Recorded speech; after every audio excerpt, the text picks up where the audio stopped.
Alô? Alô?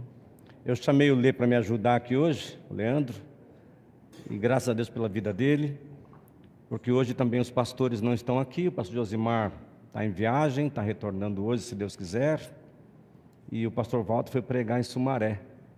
Lembre-se de orar por eles também. Eu vou começar hoje essa série intitulada Obras da Carne versus Fruto do Espírito, baseada no texto de Gálatas 5, 16 a 23. E eu quero começar falando, irmãos, sobre algo bem popular na igreja. A gente vai tratar aqui de questões pecaminosas bem difíceis e que talvez a gente não esteja olhando para elas, obrigado, né, do jeito correto como Deus requer de nós. Eu creio que o mundo ele está de um jeito bem pior do que eu imaginava que estaria quando eu era jovem. E olha que eu era bem bobinho, hein? O mundo está piorando. E não tem como melhorar. Agora, a avaliação que a gente tem que fazer é se a igreja está melhorando ou se ela está piorando. Será que hoje nós estamos melhores do que nós éramos há 30 anos? Será que na liturgia, nas expressões de culto, na adoração, nós melhoramos ou nós retrocedemos? Será que na questão do ensino bíblico, nós estamos mais fortes ou mais fracos? Será que as famílias dos crentes são mais consagradas a Deus ou menos? Será que nós tratamos o pecado de forma mais séria do que os nossos pais trataram? Ou não? Eu creio que uma das razões pelas quais o mundo está do jeito que está, é porque a igreja também está do jeito que está. Porque a igreja é o jeito de Deus de mudar o mundo. A igreja transforma o mundo. Mas me parece que nós somos nos deixando envolver por esses pensamentos mundanos. Nós nos tornamos uma geração cheia de desculpas para tudo, uma geração que não assume os seus próprios erros, os seus pecados, não os trata com seriedade. E por isso a gente tem sofrido tantas consequências inimagináveis. Algumas coisas que eu vejo, algumas coisas que eu enfrento na minha casa, irmãos, eu não imaginava. Não imaginava. Agora, você se lembra da expressão lá do Levítico, fogo estranho sobre o altar? Os filhos de Arão ofereceram um fogo estranho, ou seja, um sacrifício não reconhecido por Deus, não aceito por Deus. Por quê? Ora, porque eles estavam vivendo afundados em pecado e queriam adorar a Deus como se estivesse tudo bem. E a questão é muito simples, Deus não aceita isso. Ele já disse que não aceita. Então, ou nós aprendemos, e aqui talvez do pior jeito, né, sofrendo as consequências, que os nossos pecados fazem separação entre nós e o nosso Deus, que nós deixamos de ser abençoados porque nós somos uma geração que não leva a sério a santidade, ou então as coisas vão continuar indo de mal a pior. Infelizmente. Infelizmente. Eu ainda cultivo no meu coração a esperança de um reavivamento verdadeiro em nosso meio, E isso tem que começar por arrependimento. Arrependimento. Nós somos uma geração, uma igreja, que tem tudo muito fácil para nós. E isso acabou fazendo mal para a gente. Porque nós nos tornamos gente que gosta dessas facilidades, mas não gosta de nada que exija alguma coisa de nós. Só que a relação com Deus não pode ser assim, não é assim. E quem determina como deve ser a relação com Deus é o próprio Deus, não somos nós. Então a gente pode espernear, pode reclamar, não adianta. É e será sempre o jeito de Deus, não tem outra maneira.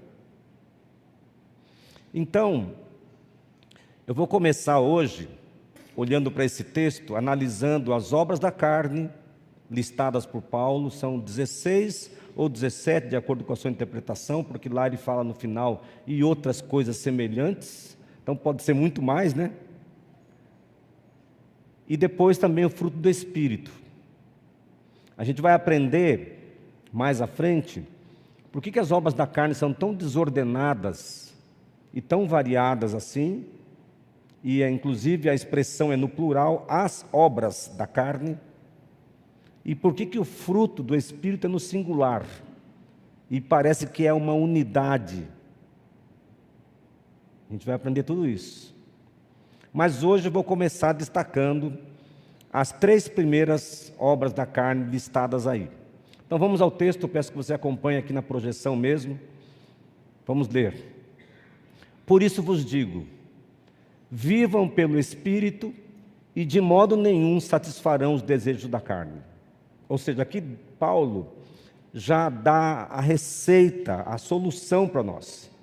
Se nós vivermos pelo Espírito, nós não seremos vencidos pela nossa própria carne. Ok? Pois a carne deseja o que é contrário ao Espírito, e o Espírito o que é contrário à carne. Eles estão em conflito, há uma guerra dentro de nós, um conflito um com o outro, de modo que vocês não fazem o que desejam. Paulo fala isso de muitas maneiras em suas cartas. Aquilo que eu quero fazer eu não faço, aquilo que eu não quero é o que eu faço, e a nossa vida é isso, é uma luta constante contra a maldade intrínseca a nós, a nossa própria maldade. Não é culpa de ninguém, é minha, é sua. Cada um de nós é responsável pela sua própria maldade. Mas, se vocês são guiados pelo Espírito, não estão debaixo da lei. Ora, as obras da carne são manifestas, as 3 que eu vou destacar: imoralidade sexual, impureza e libertinagem, idolatria e feitiçaria, ódio, discórdia, ciúmes, ira, egoísmo, dissensões, facções e inveja, embriaguez, orgias e coisas semelhantes. Eu vou ler de novo, para você ver se você tem conflito em uma dessas áreas, tá bom? Imoralidade sexual, impureza e libertinagem, idolatria e feitiçaria, ódio, discórdia, ciúmes, ira, egoísmo, dissensões, facções e inveja, embriaguez, orgias e coisas semelhantes. Eu os advirto, como antes já os adverti, que os que praticam essas coisas não herdarão o reino de Deus. Mas o fruto do Espírito é amor, alegria, paz, paciência, amabilidade, bondade, fidelidade, mansidão e domínio próprio. Contra essas coisas não há lei. Amém? Que Deus fale ao nosso coração por meio da sua palavra. O que são obras da carne? Obras da carne é um termo que aparece na Bíblia, especialmente aqui em Gálatas 5, onde são listadas então ações e comportamentos pecaminosos, considerados negativos e extremamente prejudiciais ao desenvolvimento espiritual. Então aqui já eu paro para dizer o seguinte: se você, olhando para os seus irmãos, aqueles que andam perto de você, se você se percebe para trás na vida espiritual, se eles estão à sua frente e você não consegue engrenar na vida espiritual, na vida de serviço na igreja, no envolvimento com os irmãos, na comunhão, nas disciplinas espirituais, na vida de oração, na leitura da Bíblia, talvez, e essa é uma das principais motivações, talvez seja porque você está em pecado. Porque a sua carnalidade está vindo à tona e está dominando você. É o que a palavra de Deus está nos dizendo hoje. As obras da carne são manifestas de muitas maneiras. Não apenas essas aqui, a lista não é exaustiva, irmãos. A gente pode ficar aqui a noite inteira citando pecados. E como eu sempre digo aqui, a Bíblia fala duramente contra o pecado, só que nós, por nossa criatividade para o mal, a gente conseguiu piorar em muito a situação. Porque a gente faz pecados que talvez Paulo nem imaginasse que fosse acontecer. Então, a lista não é exaustiva. Por isso, todos nós estamos debaixo dessa exortação. Só que lembre-se, todos esses comportamentos, essas ações negativas, são muito prejudiciais ao seu desenvolvimento espiritual, à sua vida como um todo. Mas há um contraste aqui que devemos considerar. Essas obras contrastam com o fruto do Espírito, que se refere a qualidades e comportamentos que refletem a natureza de Deus, como amor, alegria, paz, paciência, entre outros. A ideia é que, ao viver segundo o Espírito, as pessoas podem evitar as obras da carne e cultivar uma vida mais plena e espiritual. É o que o apóstolo Paulo nos diz lá em Colossenses, quando ele fala assim: agora, pois que vocês conheceram a Cristo, vivam por Ele.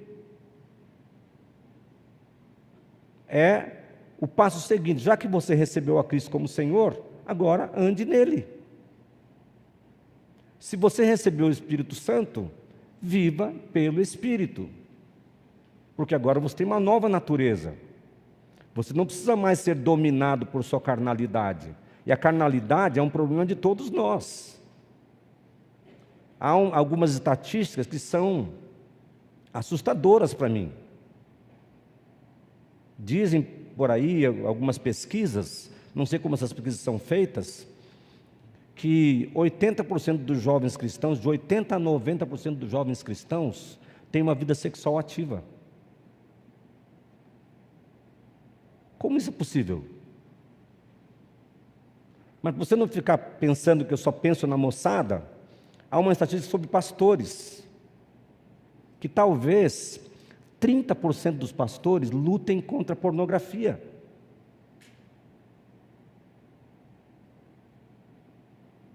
Talvez 60% dos casais cristãos já cometeram algum ato de adultério. Irmãos, isso é assustador. E isso está acontecendo porque nós nos deixamos levar. Nós somos a geração dos desejos. Nós permitimos tudo o que nós queremos. Se eu quero, o importante é eu ser feliz. E a gente não se importa mais com a palavra de Deus. Às vezes as pessoas vêm até nós para buscar um conselho diante da possibilidade do divórcio, por exemplo. E nós abrimos a Bíblia. Olha, o que Deus fala é isso: eu, Senhor, odeio o divórcio. Então, houve adultério, que é uma das, talvez a única brecha aceitável aí para alguns? Não, não houve. Então você não pode se divorciar. Não, mas eu já entendi que eu não sou mais feliz. É um jeito bonito de dizer: eu vou desobedecer a Deus.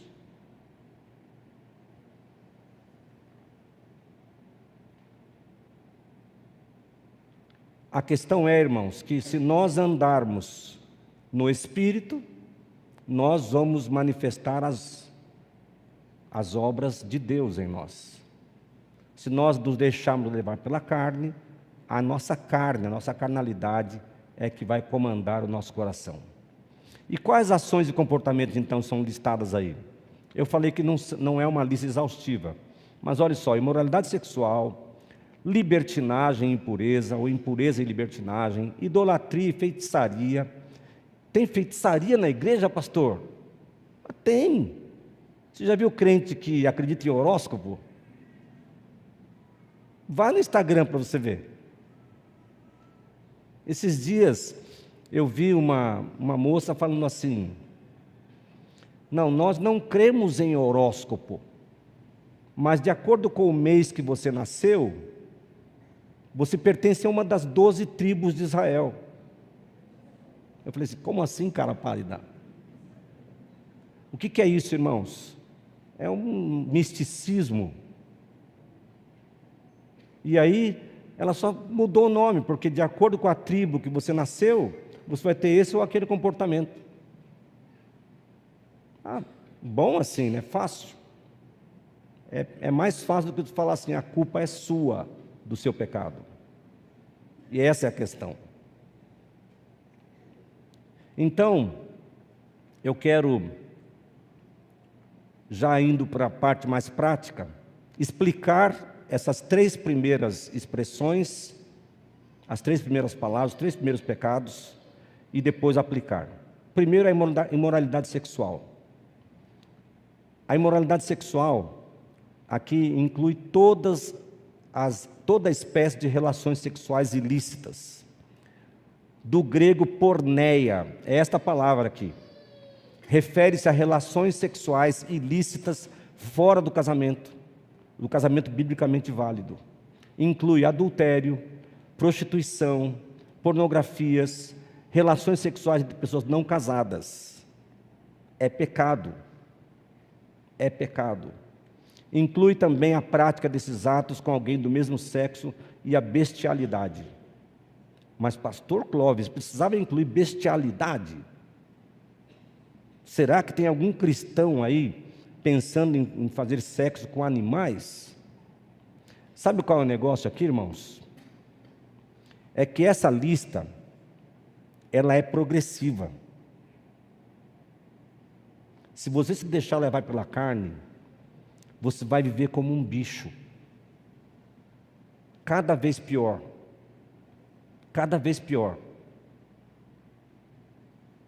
Se você se deixar levar pela sua carnalidade, você vai perdendo a sua humanidade, a sua relação com Deus, a tal ponto que você vai chegar à condição de fazer algumas coisas inacreditáveis até para você mesmo. A lista é progressiva. Então vai chegar lá. Se você não parar isso, vai chegar lá. A segunda é a impureza. E aqui as coisas começam a complicar ainda mais para nós. Porque a palavra aqui é a catarsia, no grego. Não se limita ao comportamento sexual. Ela abrange pensamentos, motivações, palavras e ações que não glorificam a Deus. Em Mateus 5,8, Jesus nos ensina que os puros de coração verão a Deus. É a mesma palavra lá. Portanto, devemos buscar a pureza em todas as áreas da nossa vida, permitindo que o Espírito Santo nos transforme e nos renove. Então eu pergunto assim: você já se sentiu tentado a ser desonesto? Em alguma relação? Já se sentiu tentado a ser ganancioso, egoísta? Já? Já se irou injustamente? Já deixou de pedir perdão a alguém, sendo necessário ter feito? Então o que faltou para você foi a pureza de Deus. Porque agora Paulo joga as coisas para a nossa mente. Então agora não é só o que eu pratico de fato, mas até a motivação que está no meu coração. Por isso é que as coisas são difíceis. E mais uma vez, se nós não andarmos no Espírito, nós seremos dirigidos por nossa carnalidade. Então, quando você encontra alguém no seu caminho e você vê muita carnalidade nas reações, nas palavras dessa pessoa, pode estar certo que se ele for um cristão, ele já está nesse caminho há um bom tempo. E a coisa progrediu até chegar aí. Mas ele está bem longe de Deus, apesar de achar que está perto. E a última, eu creio que aqui dessas três é a pior, libertinagem. Este termo, aselgeia, no grego, enfatiza principalmente a falta de domínio próprio, a falta de qualquer limite, onde a pessoa se entrega totalmente a seus próprios desejos pecaminosos, sem qualquer decência.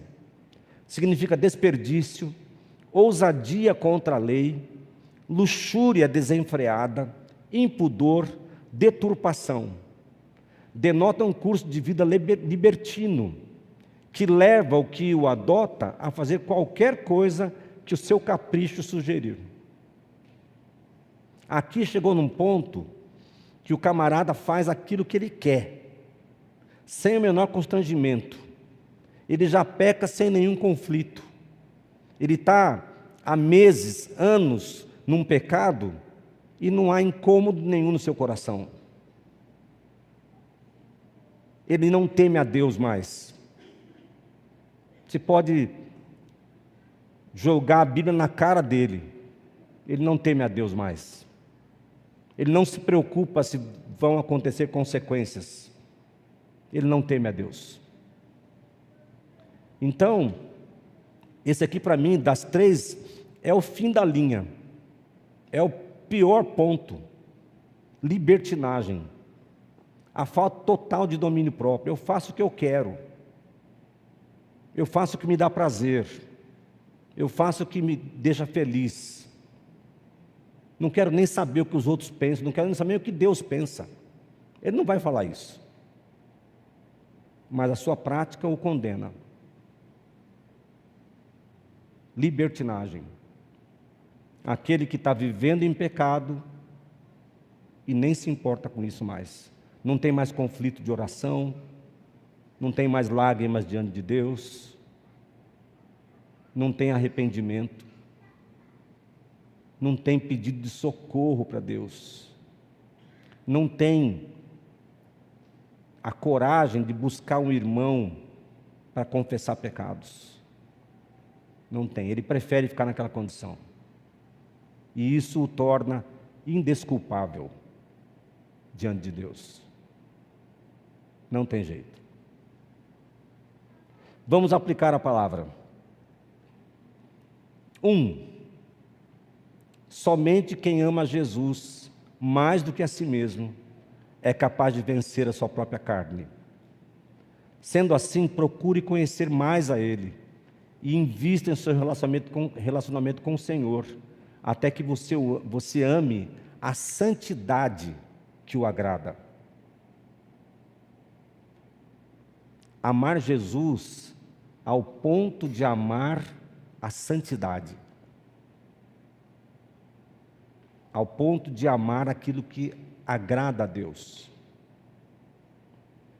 A sua vontade fica sempre em segundo lugar. Eu quero fazer o que agrada ao meu Senhor. Então, eu esmurro meu próprio corpo, como Paulo diz. Ele fala assim, nesse negócio aí de resistir ao pecado, vocês vão chegar ao ponto de perder o próprio sangue. Então, mesmo que arranque um braço, uma perna, eu vou fazer aquilo que agrada ao meu Senhor. Mesmo que seja difícil, mesmo que eu tenha uma crise de abstinência, eu não vou ceder a minha carne, porque eu amo a Jesus mais do que a mim mesmo. Você entende isso? E como eu amo a Jesus, eu amo a santidade. aquilo que o agrada. É a única receita de Deus, irmãos. É a única coisa que funciona. Amar a Jesus mais do que a si mesmo. Número 2, dar liberdade para que o Espírito Santo produza seu fruto em você é o caminho da vitória, como nós já vimos. Mas antes, você deve reconhecer sua carnalidade, se arrepender e pedir perdão a Deus. Depois disso, viver em pureza será seu maior prazer. Quando nós nos arrependemos, quando nós buscamos a Deus pedindo perdão dos nossos pecados, Ele concede a sua graça, a sua misericórdia, nos perdoa, limpa o nosso coração, e nós agora estamos prontos, mais uma vez, para viver em pureza. E não há, você sabe disso, o prazer da pureza é muito maior que o prazer do pecado. O prazer do pecado é o que Moisés classifica como prazeres momentâneos do pecado. O prazer do pecado é momentâneo e depois traz culpa, muitas vezes consequências terríveis que nós não queremos pagar. Mas o prazer da santidade, o prazer da pureza diante de Deus, irmãos, o que pode ser melhor do que a gente chegar aqui com as mãos limpas? O que pode ser mais prazeroso, trazer mais alegria para o nosso coração, do que a gente se apresentar para um momento de adoração, limpos diante de Deus, com o coração limpo? Não tem prazer maior que esse, irmão. Então arrependa-se, seja qual for o seu pecado, procure a Deus, peça perdão, reconheça sua carnalidade. Você não está sozinho, a luta é de todos nós, mas este é o único caminho. Em último lugar, aplicando a palavra, o fato de você cair em pecado não significa que você vai para o inferno, porque o texto diz que os que praticam tais coisas não herdarão o reino de Deus. Mas a gente precisa entender bem esse texto. Esse texto está falando de alguém que não conhece a Deus de fato e que peca contra o Senhor sem a menor consideração. Uma pessoa que não tem Deus, ela está condenada porque não creu. Mas aquele que se arrepende, para aquele que se arrepende, sempre haverá perdão.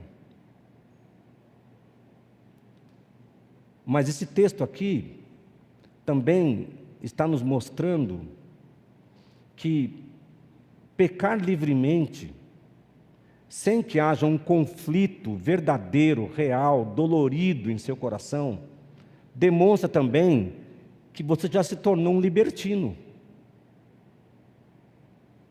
E se esse é o seu caso, arrependa-se e volte-se para Deus.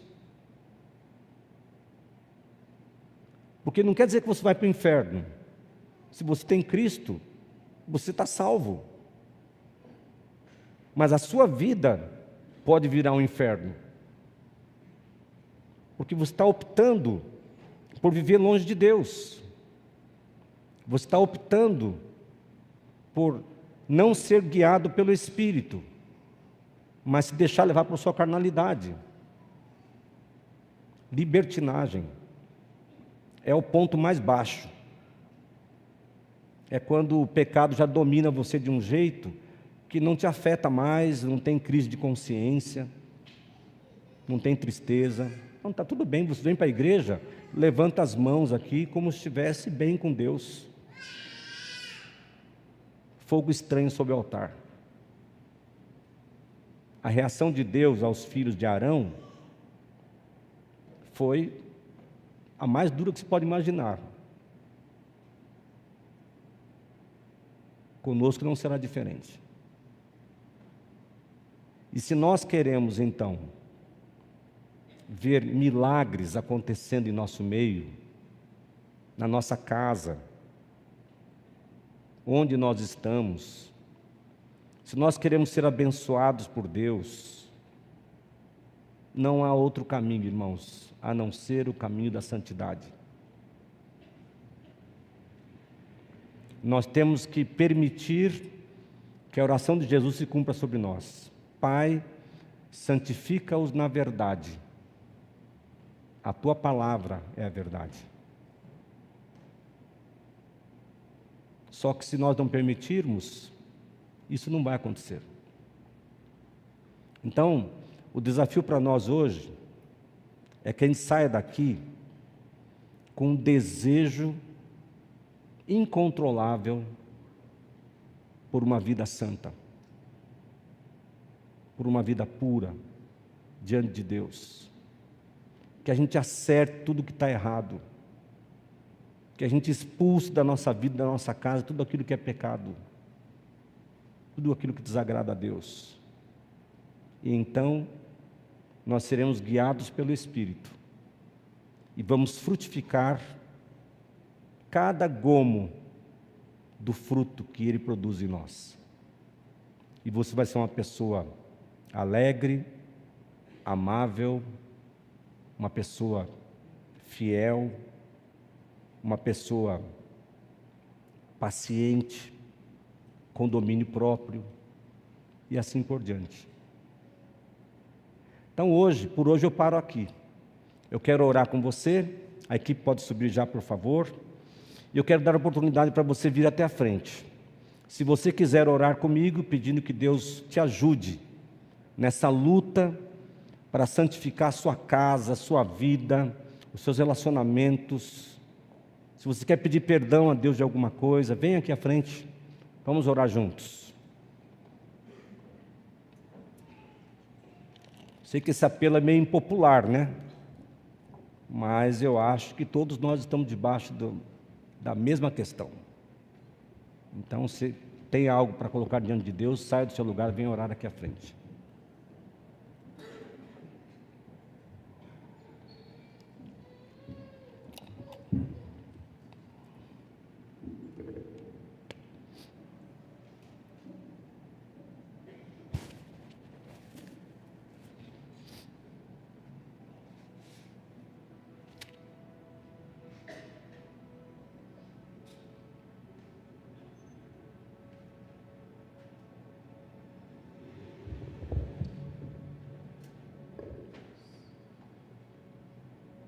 Vamos todos ficar em pé?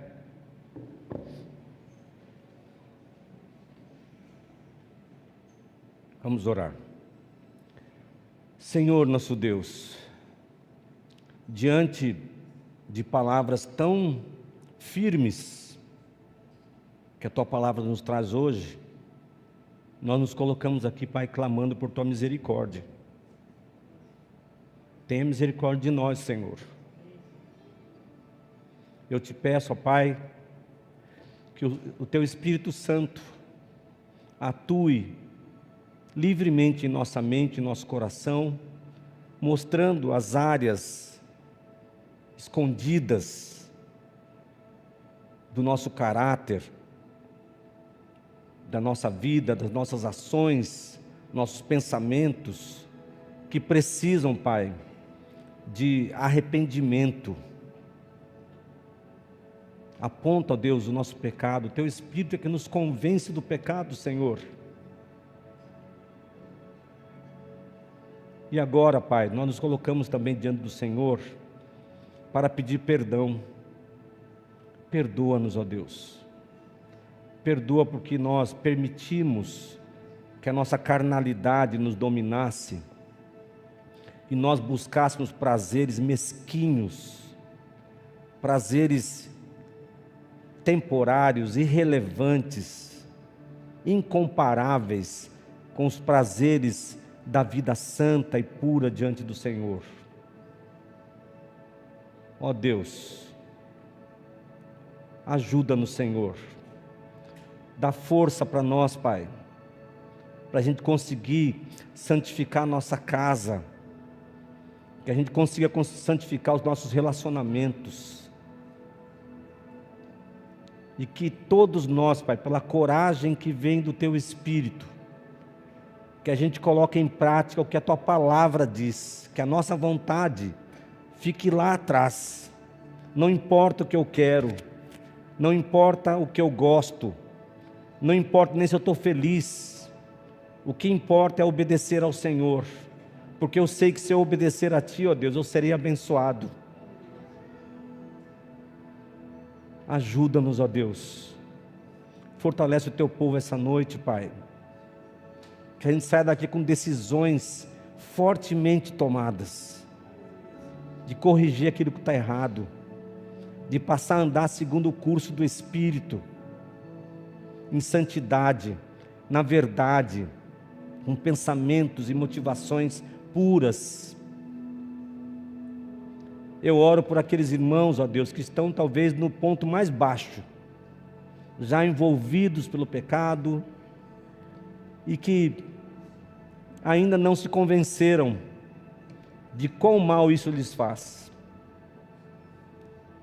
Eu te peço, Pai, que o Teu Espírito Santo também toque esses corações, e que eles saiam daqui, ó Deus, pensativos e decididos a mudar, pelo poder que vem do Senhor. Eu te peço, ó Deus, que o amor pelo Senhor seja a força maior que nos move a andar em pureza. Que cada vez, Pai, que a gente estiver diante de um prazer desse mundo, um prazer pecaminoso, diabólico, que o Teu Espírito nos lembre que nós amamos o Senhor, e que fazer aquilo que Te agrada é mais importante sempre, muito mais importante, do que fazer aquilo que nos agrada. Louvado seja o Teu nome, ó Deus. Abençoa o Teu povo reunido aqui. Dá-nos uma semana na Tua presença. Sustenta a nossa vida pelo Teu poder e pela Tua graça. É o que eu peço, Senhor, em nome de Jesus. Amém. Amém.